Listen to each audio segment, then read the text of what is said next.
우리가 무언가를 배울 때 커리큘럼이라는 과정이 존재하고 운동을 하더라도 기초 자세부터 하나하나 배워가듯이 연애라는 것도 단번에 성숙해지는 것보다는 나이에 맞게 다양한 사람들을 만나보고 여러 가지 경험들을 하면서 성숙해지는 게 올바른 가치관을 형성하는 데 더 도움이 된다고 생각을 하거든요. 나이 차이가 나는 연애를 할 때 가장 중요한 건 나이도 중요하지만 그 사람이 어떤 사람인지가 더 중요하다고 생각을 해요. 제가 방송을 하면서 가장 많이 받는 질문 중에 하나가 나이 차이가 많이 나는 연애는 어떻게 생각하세요? 인 것 같아요.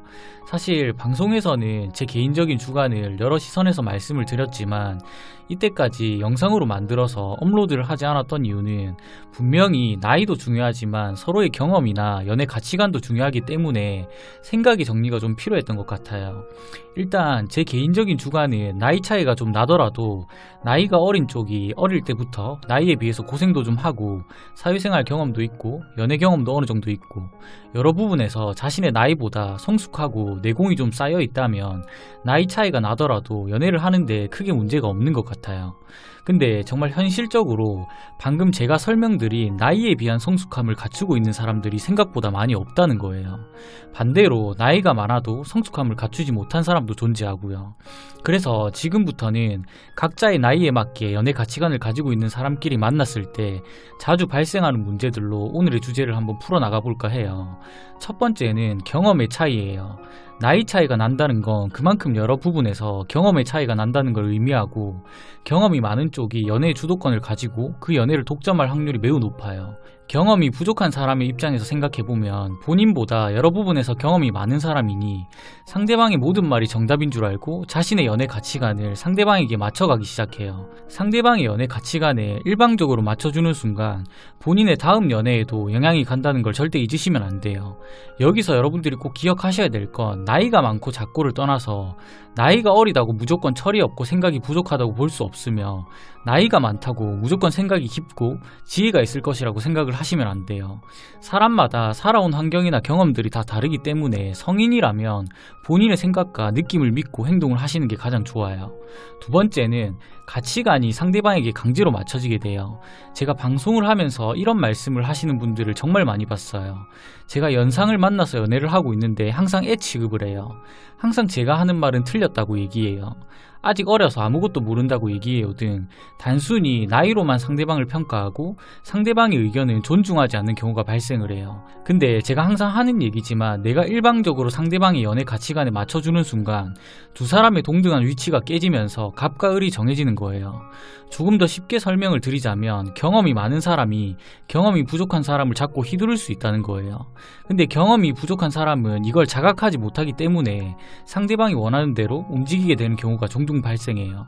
나이가 많고 경험이 많은 사람 입장에서 생각해보면 자기가 겪어온 것들을 상대방이 겪어오고 있으니 상대방의 행동들이 철없어 보일 수도 있고 잘못된 길을 가지 않도록 길잡이 역할을 해주는 것일 수도 있겠죠. 근데 정말 중요한 건 내가 나보다 경험이 부족하고 나이가 어린 사람을 만난다면 상대방의 여러 부분도 존중해줘야 한다고 생각을 해요. 정말 극단적으로 상대방이 안 좋은 선택을 하지 않는 이상 그 나이에 겪을 수 있는 경험들이나 여러 부분들을 내가 먼저 겪어왔다고 훈수를 두고 막을 권리는 없다는 말이죠. 나 스스로 경험이 부족한 사람과 연애를 선택했기 때문에 이런 부분을 무작정 막아설 게 아니라 내가 부족한 부분을 채워주고 이해해주는 게 현명한 사람이 아닐까 생각을 해요. 나는 이미 많은 시행착오를 겪었고 여러가지 경험들을 통해서 나만의 가치관이 형성이 되어 있지만 상대방은 나처럼 온전한 가치관이 형성이 안 되어 있을 수도 있기 때문에 내가 이해하고 배려하고 조율을 해서 천천히 배워나가게끔 하는 게 조금이라도 경험이 많은 사람이 해야 하는 역할이라고 생각을 해요. 세 번째로 이별 후 발생하는 문제예요. 두 사람이 정말 결혼까지 골인해서 행복하게 살면 문제가 없겠지만 대부분의 사람들이 여러 번의 연애와 이별을 거쳐가듯이 중간에 헤어지게 되면 나이가 어리고 경험이 부족한 사람은 자신과 비슷한 나이의 사람을 만나는 게 쉽지 않아요. 왜냐하면 자신보다 성숙한 사람과 연애를 해왔기 때문에 성숙한 연애에 익숙해져 있을 확률이 매우 높아요. 그리고 상대방의 연애 가치관에 많은 영향을 받았을 가능성이 높기 때문에 자신과 비슷한 나이의 사람을 만나고 싶어도 애 같아 보이고 철없어 보이고 이성의 감정을 느끼지 못하는 경우가 많아요. 조금 더 쉽게 설명을 드리자면 자신과 비슷한 나이의 사람들은 딱 그 나이에 맞게 가치관을 가지고 행동을 하는 건데 본인만 나이에 비해 필요 이상으로 성숙해지다 보니 연애의 폭이 좁아져 버린 거죠. 이 부분이 나이 차이가 많이 나는 사람과 연애를 했을 때 겪게 되는 가장 큰 리스크가 아닐까 생각을 해요. 사실 이때까지 제가 얘기한 것만 봐도 다들 느끼셨겠지만 저는 나이 차이가 나는 연애보다는 비슷한 나이대의 연애를 더 선호하는 편이에요. 우리가 무언가를 배울 때 커리큘럼이라는 과정이 존재하고 운동을 하더라도 기초 자세부터 하나하나 배워가듯이 연애라는 것도 단번에 성숙해지는 것보다는 나이에 맞게 다양한 사람들을 만나보고 여러 가지 경험들을 하면서 성숙해지는 게 올바른 가치관을 형성하는 데 더 도움이 된다고 생각을 하거든요.